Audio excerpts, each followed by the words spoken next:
Well, hello, my favorite people in the entire world, my dear patrons. Thank you for being patient with me over the summer. I spent a lot of the time with my family, which in the public video log I just posted before this one, you got a chance to see that. And so I'm going to extend on that just a little bit for you, because I think what I'm going to do is I'll have like a little private post for my patrons where I kind of expand on some of the details. Before the summer broke up, we were talking about one of the questions I had was how many spoilers do you want? And I was told there is no such thing as too much spoilers. So okie dokie, there's no such thing as too much spoilers. So one of the things I was working on, I mentioned that I was working on the book while we were taking our little vacation there. So one of the things I got to do was let's see if you can see that. I'll hold that very still. So what this is a map out of the Empress's train on Terra, and what I did was I came up with the Empress's train car list. So this is the list of the 42 cars that are in the Empress's train. It's her private train. Down to including who sits where, and I put this list together because I ended up one of the places we stopped off in Alaska had an 1800s train with a whole bunch of train cars and some nice stuff like that. So we got onto that train and took it up to the top of the pass and back down. Absolutely beautiful. A little scary in places. I will share some of the pictures on Patreon.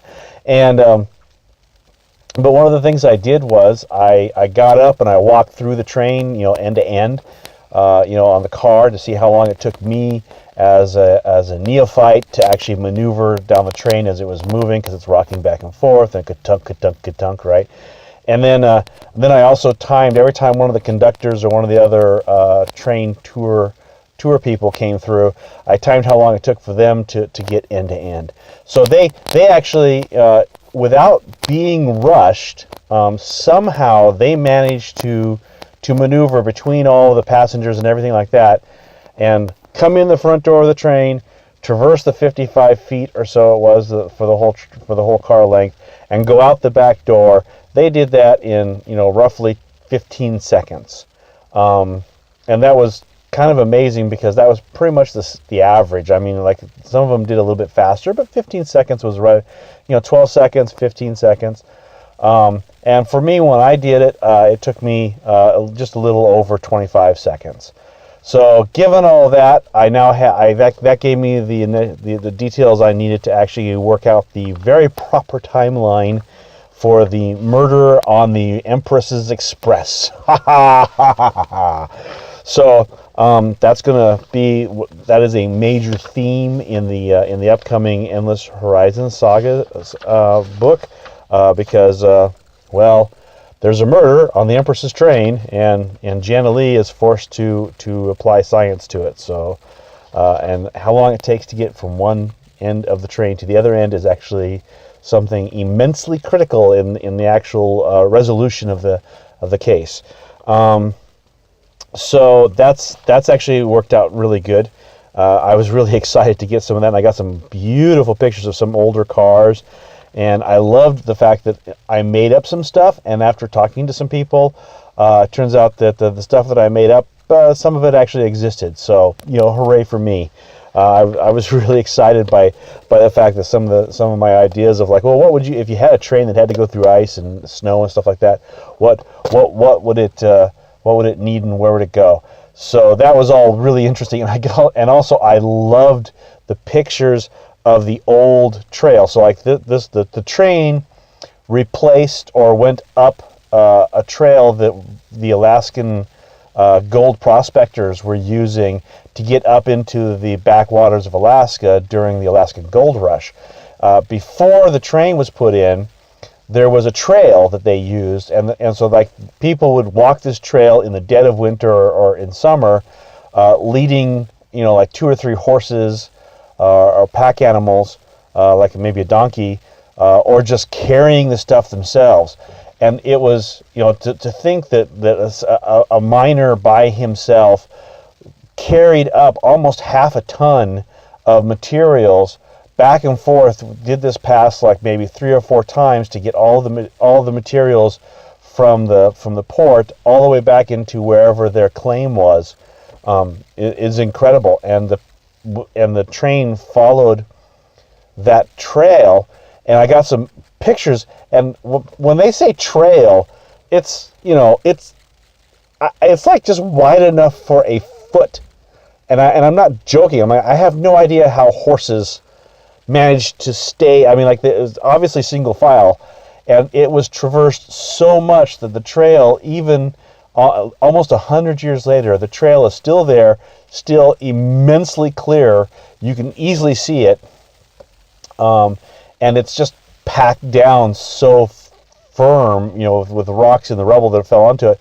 It's just been packed down, so it's just like there's just this narrow band that goes back up until the Alaskan backwater.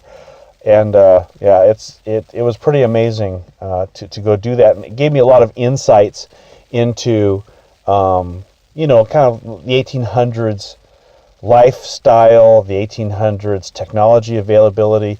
So this is really going to help ground some more of the descriptions and the works as I finish fleshing out this first season of the Endless Horizons. So I'm really happy with all that, and I got a lot of great material out of it, and I think I might even go back and get a little bit more, because, like I said, that was fun. I couldn't afford on the train.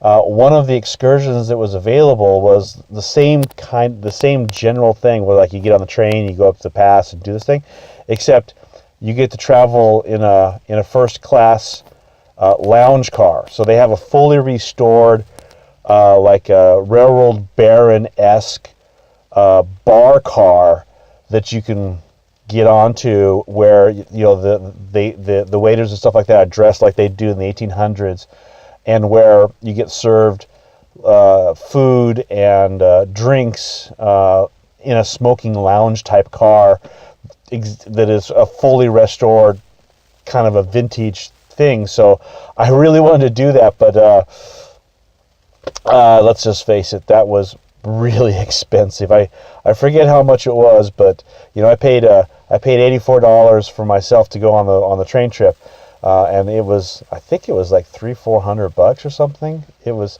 a lot for just a 4-hour excursion, and as much as I wanted to do that, I couldn't come up with any way to justify spending the money that I didn't have. So, I have a reason to go back should I ever have that kind of money again.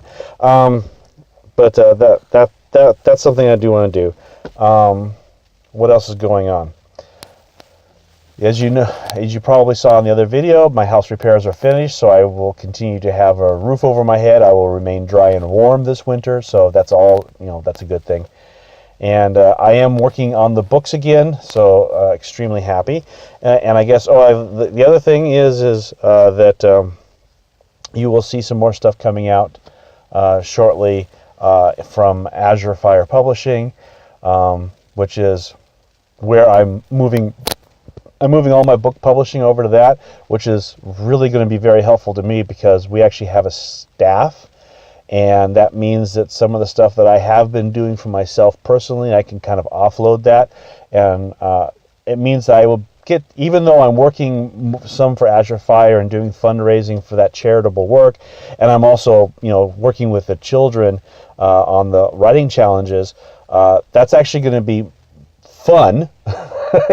So it's like, that's going to be fun, and I'm actually going to have more time to write, because part of my contract with Azure Fire is that I have to produce a certain number of books to keep things going.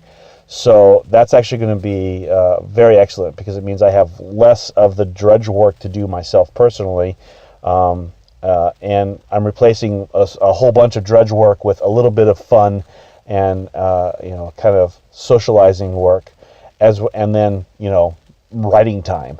So that's going to be excellent. I'm really thinking that's going to change a lot of stuff this winter. So hopefully pretty soon you'll get to see the new studio. And in the meantime, thank you so very much for your patronage. And if you have any questions, definitely ask me questions. Let me know if you like the video. Please just, a quick comment, say, yeah, this was awesome, or no, it's like, stop this, go back, I'm more interested in you do more writing or something. But your comments are my lifeblood. So thank you so very much, and I'll talk to you next week. Okay, thank you.